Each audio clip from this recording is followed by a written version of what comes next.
নমস্কার বন্ধুরা, রমার রান্নাঘরে সকলকে স্বাগত। আজকে দেখুন আমি যে রেসিপিটা দেব সেটা ঘরোয়া ভাবে বেলের শরবত করছি, সেইটাই দেখাচ্ছি। দেখুন পাকা বেল বাজার থেকে এনেছি, একদম সুন্দর টেস্ট। এইবারে দেখুন আমি বেলটা এইভাবে একটা চামচের সাহায্যে আমি এইভাবে বেলটা কেটে তুলে নিচ্ছি। সমস্ত বেলটা আমি এইভাবে এরকম ভাবে কেটে বাটিতে তুলে নিচ্ছি। এত সুন্দর খাবার, যদি আপনারা না পাকা বেল সবসময় যদি শরবতও না করতে পারেন তাহলে পরে এরকম পাকা বেল ফাটিয়ে এমনিও এরকম খেতে পারেন। এই দেখুন এত সুন্দর, এই যে বেলের টাটকা, এই যে বেলের আঠাটা, এটা পেটের পক্ষে ভীষণই ভালো। এইবারে এর মধ্যে দেখুন একটু জল দিচ্ছি, জল দিয়ে এটাকে ভালো করে আমি চটকে নেব।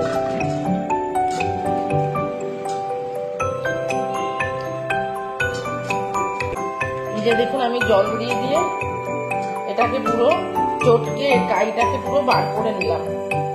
এইবারে দেখুন আমি একটা ছাঁকনির সাহায্যে, এরকম একটা বড় ছাঁকনি নিয়েছি, এইরকম ছাঁকনি নেবেন একটা, নিয়ে এইটাকে পুরো ছেঁকে নেবেন।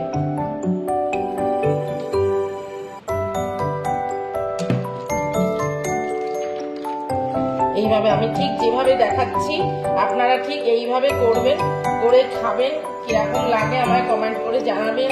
আমার চ্যানেলটাকে লাইক করবেন, শেয়ার করবেন, সাবস্ক্রাইব করবেন, আর পাশে বেল আইকনটা ক্লিক করে দেবেন। এই দেখুন এই দানাগুলো মুখে বললে পরে ভালো লাগবে না, ওই জন্য আমি দানাগুলোকে ছেঁকে নিলাম। এই দেখুন আমার এই ছিপড়েগুলো, এবারে আমি এটা ফেলে দেব। এই দেখুন সুন্দর কাপটা বেরিয়ে গেছে। একটু সামান্য করে একটু বিট লবণ দিলাম, এতে টেস্টটা খুব ভালো হবে। আর এই দেখুন আন্দাজ মতন একটু চিনি দিয়ে দিচ্ছি, আপনারা যেরকম মিষ্টি খাবেন সেই আন্দাজে দেবেন। এইবার দেখুন এটাকে একটু ঢালা করে গুলিয়ে নেব। আমার একদম তৈরি হয়ে গেল দারুণ সুস্বাদু বেলের শরবত। আমি ঠিক যেভাবে করলাম আপনারা ঠিক এইভাবে করুন, করে খান।